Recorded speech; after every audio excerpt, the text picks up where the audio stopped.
Congress party అధికారంలోకి వచ్చే ముందు ఆటో డ్రైవర్లకు సంబంధించి చాలా హామీలు ఇచ్చింది. బట్ కాంగ్రెస్ పార్టీ అధికారంలోకి వచ్చి 2.5 సంవత్సరాలు అవుతున్నా ఆటో డ్రైవర్లను పట్టించుకున్న పాపాన పోలే అని చెప్పేసి చాలా వరకు ఇప్పటికే ఆటో డ్రైవర్లకు సంబంధించి యూనియన్లు కూడా చాలా పోరాటాలు చేసినాయి. ఏదైతే నెలకు 1000 రూపాయలు ఇస్తామన్నారో ఇప్పటివరకు అతిగతి లేదని చెప్పేసి చాలా వరకు పోరాటాలు చేసిన పరిస్థితి మనం చూసాం. సో మనతో మాట్లాడడానికి ఆటో యూనియన్కి సంబంధించి ఒక నాయకుడు ఉన్నారు. అన్న, ఎట్లా ఉంది ఆటో యూనియన్ల సంబంధించి ఆటో డ్రైవర్లకు సంబంధించి ఎట్లా ఉంది పరిస్థితి? ఆటో డ్రైవర్ల నా పేరు వేముల మారయ్య, ఆటో యూనియన్ రాష్ట్ర అధ్యక్షునిగా మాట్లాడుతున్నా.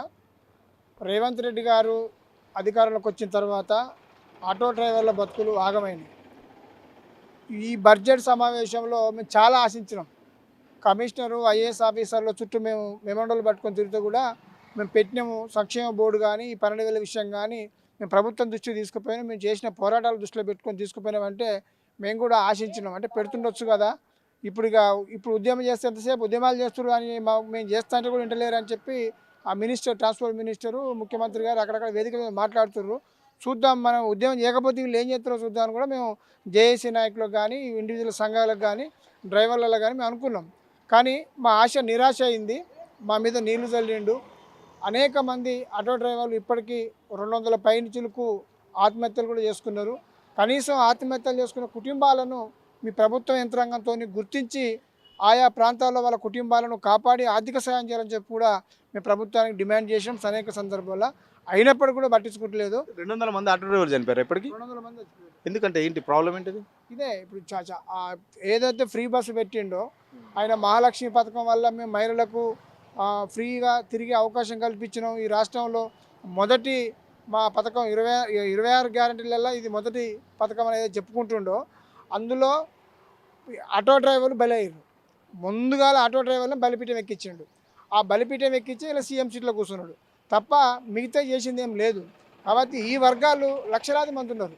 ఆటో మోటార్ రవాణా రంగానికి ఇలా 15-16 లక్షల మంది ఉన్నారు.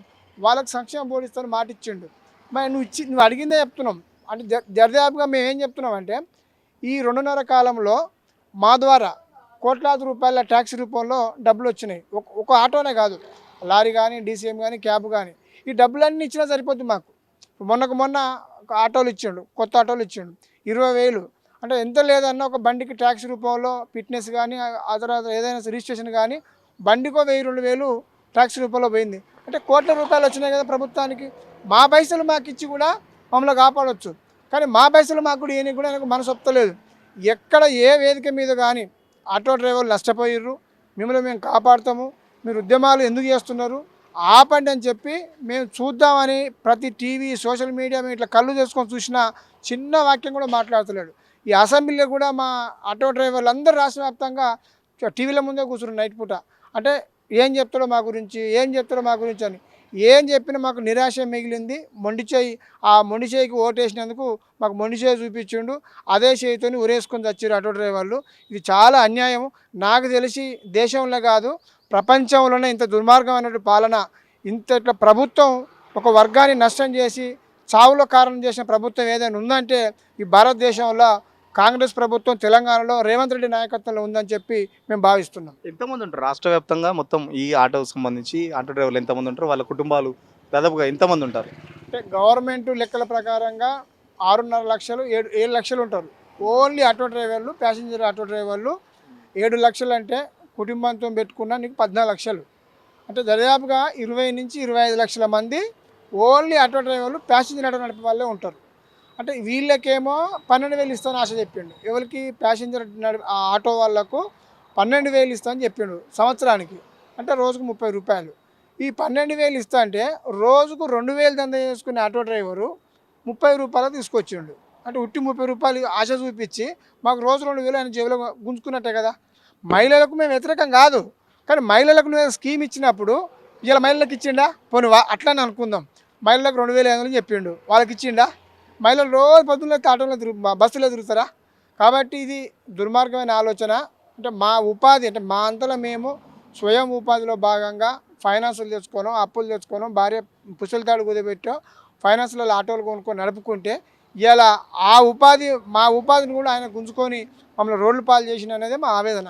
కాబట్టి ఇట్లాంటి సందర్భంలోనే పిల్లల ఫీజు కట్టలేక, ఇంటి కిరాయిలు కట్టలేక, వాళ్ళకు అనేక రకంగా ఫైనాన్సులు కట్టలేక అనేక మంది ఆత్మహత్యలు చేసుకుంటారు. ఇవాళ హైదరాబాద్లో ఫైనాన్షియల్ దోపిడీ కూడా విపరీతం అయిపోయింది. ఇవాళ ఒక బండి పట్టుకుంటే 5,000 సీజ్ చేసి ఫైన్ వేస్తే అలాంటి సందర్భంలో వాళ్ళు మానసికంగా ఇబ్బంది పడి ఆత్మహత్యలు చేసుకున్న ఆటో డ్రైవర్లు. గతంలో మహాలక్ష్మి స్కీమ్ రాకముందుకు ఒక ఆటో డ్రైవర్ రోజువారీ ఎంత సంపాదించేవాడు, ఇప్పుడు ఎంత సంపాదిస్తున్నాడు? రోజువారీ మహాలక్ష్మి పథకం రాకముందుకు అయితే మినిమం 2,000 పక్కా 2,000 చేసుకుంటున్నారు. గ్యాసు వాళ్ళ నెల కిరాయి, డైలీ కిరాయి, ఈఎంఐ ఉంటే నెల ఈఎంఐ, డైలీ అయితే 2,000 అంత ఖర్చులు పోను. 1,500 అయితే పక్క మిగులుతాయి. 15 నుంచి 1,200 సంపాదించుకుంటారు. గ్రామాలలో అయితే 1,000 రూపాయలు, సిటీలో మాత్రం 10,000 పక్కా సంపాదిస్తారు. అట్లాంటి వాళ్ళు ఇవాళ ఒక 500 చేయడానికి గగనం అయిపోయింది వాళ్ళకు. ఒక 500 మళ్ళీ రెండోది ఈ ర్యాపిడో దోపిడీ ఎక్కువైపోయింది. అసలు దాన్ని మందలు ఇస్తలేడు. మేము ఎన్ని కంప్లైంట్ చేసినాం. ర్యాపిడో ఇప్పుడు చూడు మీటర్ రేట్లు పెరగలే, నిత్యావసర సరుకులు ధరలు పెరిగినాయి, గ్యాసు డీజిల్ రేట్లు పెరిగినాయి. ఈ పెరిగిన దానికి అనుకూలంగా మాకు మీటర్ రేట్లు పెంచని అడిగినాం. ఇదైతే నా చేతుల పనే కదా. ఇక్కడ గవర్నమెంటు కొన్నైనా మా ఉపాధి పోయింది, మేము రోడ్డున పడ్డాం. ఇలా ర్యాపిడో మొత్తం ముంచేసింది మమ్మల్ని. అదేం మిగులుతలేదు మాకు. కిలోమీటర్కు 11 రూపాయలు 12 రూపాయలు మాకేం వస్తలేదు. కనీసము మా మీటర్ రేట్ అని పెంచని హైదరాబాద్ నగరంలో మీటర్ నడిపే సిస్టమ్ ఉంది. ర్యాపిడో ఏమంటుండు, గవర్నమెంట్ పెంచితే నేను పెంచుతా అంటుండు. గవర్నమెంట్ పెంచమంటే ఇంకేందో మీరు ఆన్లైన్ చేసుకుంటారు కదా అంటాడు. అంటే దీనికి దానికి పోటీ పెట్టడం వలన మేము 2 రకాలు నష్టపోతున్నాం. కనీసం మీటర్ రేటు పెంచండి. సంక్షేమ బోర్డు ఇస్తున్నారు, సంక్షేమ బోర్డు ఇవ్వండి. అలా 12,000 ఇస్తాను, 12,000 ఏది అడిగినా ఒక్కటి కూడా ఇచ్చేది లేదు. ఇప్పుడు ఏదైతే ఇప్పుడు శవాల మీద పేలాలు ఎరుకుతుంటాం చూసినావు, ఆ కొత్త ఆటోలను ఇచ్చిండు. మీరే చెప్తారు దాదాపు రోజుకు 2,000, సిటీలో అయితే 1,500 సంపాదించారు ఒక డ్రైవర్ అని చెప్పేసి. 1,500 సంపాదించే ఆటో డ్రైవర్ నెలకు 1,000 రూపాయలు ఎందుకు ఆశపడ్డట్టు మరి మీరు? నెలకు 1,000 ఎక్కడిది, ఆశపడ్డది ఎక్కడిది? 12,000 ఆశపడ అంటే ఇలా అనుకోలే, మహాలక్ష్మి పథకం పెడితే మా ఉపాధి పోతుంది అని డ్రైవర్లు జనరల్గా ఆశ అనుకోలే. అట్లా మేము చెప్పినాం నాయకులుగా. నిజానికైతే మేము ఎలక్షన్లలో ఆ మహాలక్ష్మి పథకం స్కీమ్ ఏదైతే ప్రచారం చేస్తున్నారో ఆ గ్యారంటీ కార్డులు అయితే మేము చెప్పొద్దు, కానీ మన మీ సేవలకు పోయి వారు కార్డులు తెచ్చుకోరు. 50 రూపాయలు అయితే ప్రింట్ ఇచ్చారు అప్పుడు ఒక గ్యారంటీ కార్డు అని. ఆ ప్రింట్లు జేబులో పెట్టుకొని తిరిగారు మా డ్రైవర్లు, జేబులో పెట్టుకొని తిరిగారు. నాకు చాలామంది చూపించారు, ఏం చేస్తారా బాబు దీంతో ఏం చేస్తావు అన్న అంటే, అన్న 12,000 రాగానే గిక్కుంటా నాని గ్యారంటీ కార్డు తెచ్చుకోరు. 50 రూపాయలు మీ సేవకి ఇచ్చి ఆ డౌన్లోడ్ చేసుకొని కార్డు జేబులో పెట్టుకొని తిరిగాడు.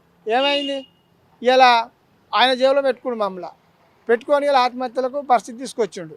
కాబట్టి నమ్మలే జనాలు. ఏమనుకున్నారు అంటే, మాకు 12,000 ఇస్తుండు, కేసీఆర్ ఇస్తలేడు కదా, రేవంత్ రెడ్డి ఇస్తా అంటుండు అనుకురు. కానీ ఈ ఉన్నది మీకెత్తన సంగతి వాళ్ళు ఎవరు గ్రహించక మోసపోయారు. గతంలో మీరు కోదండరామ్ను కూడా కలిసి, కోదండరామ్ నేతృత్వంలో మినిస్టర్ పొన్నం ప్రభాకర్ దగ్గర కూడా పోయినట్టు నాకు గుర్తు. చర్చలు కూడా జరిపారు. ఏదో సమ్మె చేస్తా అంటే కూడా ప్రభుత్వం ఆపింది, మీ సమస్యలని పరిష్కారం చేస్తా అన్నది. అది అయిపోయి కూడా దాదాపు 6 నెలల నుంచి సంవత్సర కాలం దగ్గర పడుతుంది. మరి ఏంటి, ప్రభుత్వం నుంచి మిమ్మల్ని పిలుపు వస్తుందా, ఏమైనా మాట్లాడుతారా? ప్రభుత్వ పెద్దలు ఏం చెప్తారు? నేను ఇదే సుందరయ్య భవన్లో ఆయన డిసెంబర్ 9న ప్రమాణ స్వీకారం అని చెప్పి డిసెంబర్ 7న చేసిండు కదా. డిసెంబర్ 7న చేస్తే డిసెంబర్ 9 రోజే 2023 డిసెంబర్ 9వ తారీఖు ఇదే Sundarayya Bhavan round table meeting పెట్టినాను. మీటింగ్ పెట్టి ఏం చెప్పినంటే, మీరు పెట్టిన స్కీమ్ ఏదైతే ఉందో దీనివల్ల ఆటో డ్రైవర్లు ఆర్థిక నష్టపోయి ఆత్మహత్యలకు దారి పరిస్థితి వస్తుంది. మీరు తక్షణమే అమలన చేయండి, ఈ ఫ్రీ బస్సును విత్డ్రా చేసుకునే ఆలోచన చేయరని చెప్పి మేము అప్పట్లోనే పెడితే ఏమన్నారంటే, ఇది బీఆర్ఎస్ వాళ్ళు పెట్టిస్తుర్రు ప్రభుత్వాన్ని వచ్చి. స్వయాన డైరెక్ట్ మంత్రి గారే, ట్రాన్స్పోర్ట్ మినిస్టరే ఫోన్ చేసి, మీ బీఆర్ఎస్ వాళ్ళు పెట్టిస్తున్నా తమ్మి, నువ్వు రా మాట్లాడదామంటే నేను ఇంటికి పోయిన పొద్దున్న 7 గంటలకల్లా. అప్పుడు అక్కడ షిఫ్ట్ కాలే, ఇంకా ఇంటికి పోతే మేము వచ్చిందేమన్నారా బాబు, నువ్వు అప్పుడే ఉద్యమాలు మొదలుపెట్టావు మా మీద అని చెప్పి స్వయాన ట్రాన్స్పోర్ట్ మినిస్టరే పిలిపించి మాట్లాడి ఇంటెలిజెన్స్లో చెప్పి నా నెంబర్ తీసుకొని నాకే ఫోన్ చేసిండు, పిలిపించి మాట్లాడిండు. మమ్మల్ని ఏం చేయంటావు సార్ అంటే, మాకు టైం ఇస్తాము తప్పకుండా అమలు చేస్తాడు. అట్లా మేము 6 నెలలు గడిచిపోయింది. 6 నెలల్లో అప్పటికే ఇక డ్రైవర్లు చనిపోవడం మొదలైనాక మేము జేఏసీగా ఏర్పడి ఉద్యోగం మొదలుపెట్టినాం. అప్పుడు కోదండరామ్ సార్ ప్రభుత్వంలో ఉండు కాబట్టి కోదండరామ్ దగ్గర పోయినాం. సిపిఐ సాంబశివరావు గారి దగ్గర, ఎమ్మెల్యే ఆయన దగ్గర పోయినాం. ఇద్దరి దగ్గరకు పోయి మినిస్టర్ క్వార్టర్స్లో వాళ్ళ ఇంట్లోనే సమావేశం పెట్టాం. నైట్ 10 గంటలకు పిలిపించిండు. మా ముందే ముఖ్యమంత్రితో మాట్లాడి వీళ్ళకి ఏదో ఒకటి చేయాలి సార్, మరి ఇట్లా ఉద్యమాలు చేస్తారు, మనకు బదనామీ అవుతున్నాం, మన గవర్నమెంట్ మొన్ననే వచ్చే ఆ ఉన్నొక్క స్కీమ్ అమలు చేయడం వల్ల ఇట్లా జరుగుతుందంటే, వాళ్ళకు ఫస్ట్ అయితే సంక్షేమ బోర్డు చేద్దాం, కొన్ని ఆటోలు రిలీజ్ పర్మనెంట్ విషయం అడిగింటిమి, ఇవి రిలీజ్ చేద్దామని చెప్పిండు. ఈ ఆటోలదేమో రిలీజ్ చేసారు. ఎందుకు రిలీజ్ చేసారు అంటే వాళ్ళకి ఇన్కమ్ పోయింది. ఆయన డబ్బులు వచ్చి పని చేసిండు, మాకు డబ్బులు వచ్చి పని చేయలే. కాబట్టి కోదండరామ్ సారు ఇప్పుడు సామాజిక మేము చెప్పినాం, మేము ఏం చేయంటావు బాబు అని చెప్పి వాళ్ళు చెప్తున్నారు. కాబట్టి బీఆర్ఎస్ పార్టీ ఎమ్మెల్యేలు కూడా మా తరపున బాగా ఉద్యమాలు చేశారు, అసెంబ్లీలో మాట్లాడారు, అసెంబ్లీకి ఆటోలలో పోయారు. కేటీఆర్ గారు, హరీష్ రావు గారు చాలా కార్యక్రమాలు తీసుకున్నారు మాకు మద్దతుగా. కానీ ఇప్పటి వరకు మళ్ళీ మంత్రి గారు కానీ ముఖ్యమంత్రి కానీ మళ్ళీ పిలిచింది లేదు, మాట్లాడింది లేదు. మేము ఆ ఇచ్చిన హామీని ఎంటబెట్టుకొని మేము కమిషనర్లను ప్రిన్సిపాల్ సెక్రటరీని కలిస్తే మొన్న ఈ బడ్జెట్లో సంక్షేమ బోర్డు పెడతామని చెప్పారు. చెప్తే మేము ఆశించినాం, అది వస్తుంది కదా అనుకున్నాం, కానీ ఏది రాలే. కాబట్టి మాకు నిరాశ మిగిలిందని భావిస్తున్నాం. ఏంటి ఇక పోరాటాలు చేసి ఓపిక అయిపోయిందా, నశించిపోయిందా, ప్రభుత్వం ఏం చేయాలనుకుంటుందా? ఇక పోరాటాలు చేసుడు కూడా ఈ మధ్యకాలంలో తక్కువైనట్టు అనిపిస్తుంది. అంటే ప్రభుత్వం మీద రోజు రోజుకు నమ్మకం పోతుందా, ఏమనుకుంటున్నాం? అంటే ప్రభుత్వం మీద నమ్మకం పోవడం కాదు, కానీ మేము చేసిన పోరాటాలు చాలా గొప్పగా చేసినాం. కొంత ప్రభుత్వం పిలిచింది, స్వయాన ముఖ్యమంత్రి గారు స్పందించిండు. కాబట్టి ఏదో ఒక టైంలో వాళ్ళు ఎసులుబాటు చూసుకొని చేస్తారేమో కొంచెం చూద్దామని ఆగినాం. కానీ అసలు సినిమా అంతా చూపిస్తాం. ఎలక్షన్లు ఏముంది, 2.5 ఏళ్ళ, ఇంకో సంవత్సరం తర్వాత కానీ సంవత్సరం ముందు కానీ మా సినిమా ఏందో చూపిస్తాం. ఆటో డ్రైవర్లు ఏకమైతే ప్రభుత్వం ఏం జరుగుతుందో, ఆయన సీఎం ఎట్లా కూర్చుంటాడో మేము ఆటో డ్రైవర్లుగా చూపిస్తాం. మళ్ళీ ఇంకా సీట్ రాదుగా, రానియ్యం కూడా. మళ్ళీ ఆయన ముఖ్యమంత్రి అయ్యేలేదు, కాంగ్రెస్ గవర్నమెంట్ వచ్చేది లేదు. రానియర్ అంటుండు, వచ్చే 5 ఏళ్ళు కూడా ఆయనే ముఖ్యమంత్రిగా ఉంటా అని ఆయన అంటున్నాడు. మరి ఎట్లా అంటే ఆయన ఎప్పుడు సరిపోద్దా? జనం ఓట్లు వేయొద్దా? ఆయన ఎప్పుడు సరిపోద్దా? అట్లా కాదు. ఆయన చెప్తుండు నేనే ముఖ్యమంత్రిని, ఇప్పుడే మొదలుపెట్టిండు, ఇంకా 2.5 ఏళ్ళు ఉంది. 2.5 ఏళ్ళల్లో ఇలా రైతులను నాగం పట్టించిండు, ఇక్కడ మహిళలు నాగం పట్టించిండు, మమ్మలాగా. నిజానికి చెప్పాలంటే తెలంగాణ రాష్ట్రంలో మొట్టమొదటి వరుసలో నష్టపోయిన వాళ్ళు రేవంత్ రెడ్డి గారి వాళ్ళు ఎవరంటే ఆటో మోటార్ రవాణా కార్మికులు నష్టపోయారు. మేము లక్షలాది మంది ఉన్నాం. ప్రతి కాన్స్టిట్యున్సీలో 6-7 వేల ఓట్లు ఆటో డ్రైవర్లు ఉంటాయి. మొన్న ఓడిపోయిన నిన్ని గెలిచిన వాళ్ళంతా 4-5 వేల తేడాతోటి, 6,000-5,000 తేడాతోటి గెలిచారు. ఆ సంఖ్యతో మేము చూపిస్తాం, ఉద్యమం కూడా చూపిస్తాం.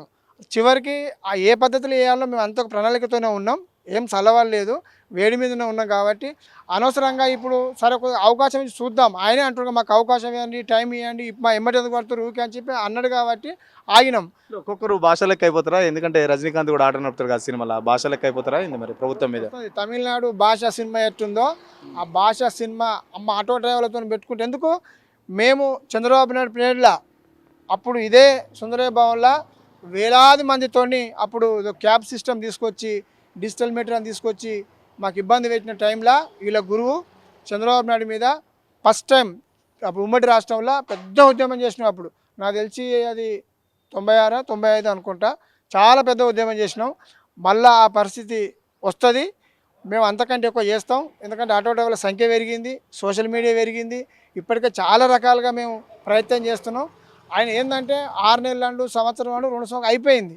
కాబట్టి భవిష్యత్తులో ఇక ఆయనకు ఈ రాష్ట్రాన్ని పాలించే అర్హత లేదు, పాలించలేడు. అదేందో ఆటో కార్మికులకి మేమే చూపిస్తాం. ఖచ్చితంగా రేవంత్ రెడ్డి నిర్ణయంతో ఫస్ట్ మొట్టమొదటిగా ఇబ్బంది పడ్డది ఆటో మోటార్ రవాణాకు సంబంధించి కార్మికులే ఇబ్బంది పడ్డారు. సో రాష్ట్ర వ్యాప్తంగా దాదాపు 7 లక్షలు అఫీషియల్గా గవర్నమెంట్ లెక్కల ప్రకారం 7 లక్షల మంది ఆటో కార్మికులు ఉన్నారు. వాళ్ళ కుటుంబ సభ్యులతో కలిపి దాదాపు ఒక 20 లక్షల మంది దాకా అయితే 20 లక్షల మంది ఓటర్ల ప్రభావితం ఎట్లా ఉంటుందో నెక్స్ట్ ఎలక్షన్లో ఖచ్చితంగా చూపెడతాం. వచ్చే 5 ఏళ్ళు నేనే ముఖ్యమంత్రి అని చెప్పుకుంటున్న ముఖ్యమంత్రికి ఖచ్చితంగా వచ్చే ఎన్నికల్లో బుద్ధి చెప్తామని చెప్పేసి చెప్తున్న పరిస్థితి. మరో పక్క రాష్ట్రం ఆంధ్రప్రదేశ్లో ఆటో కార్మికులకు ఇచ్చిన ఆటో కార్మికులకు ఏదైతే హామీ ఇచ్చారో ఆ హామీ ప్రభుత్వం నిలబెట్టుకున్నది. బట్ ఇప్పటికీ నెలకు 1000 రూపాయలు ఇస్తా అని చెప్పేసి ఇప్పటికి దాదాపు 2.5 ఏళ్ళు అవుతుంది, ప్రభుత్వం ₹1 కూడా ఇవ్వలేదు. మరో పక్కన మహాలక్ష్మి స్కీమ్తోని చాలామంది ఆటో డ్రైవర్లు ఇప్పటికే ఆత్మహత్య చేసుకున్నారు. ఇప్పటికైనా ఆత్మహత్యలు ఆగాలంటే మేము మహాలక్ష్మి పథకానికి వ్యతిరేకం కాదు, బట్ దానికి సంబంధించి ఆ పథకం వల్ల మేము ఇబ్బందులు పడుతున్నాం. కాబట్టి మా ఇబ్బందులకు సంబంధించి మాకు ఇచ్చిన హామీలు ఏదైతే మీరు ఇచ్చిన మేనిఫెస్టోలో ఇచ్చిన హామీని నెరవేరిస్తే ఆటో డ్రైవర్లను ఆదుకున్న వాళ్ళు అవుతారు. లేకపోతే ఖచ్చితంగా ఒక్కొక్కరు ఒక్కొక్క భాషలాగయ్యి వచ్చే ఎన్నికల్లో రేవంత్ రెడ్డి సర్కార్కు బుద్ధి చెప్తామని చెప్పేసి ఆటో యూనియన్ నాయకులు చెప్తున్న పరిస్థితి. వీడియో జర్నలిస్ట్ సతీష్తో సురేష్ తెలుగుల కోసం, హైదరాబాద్. అసలైన తొలి వెలుగు. ఫాలో వాట్సాప్ @తొలి వెలుగు official.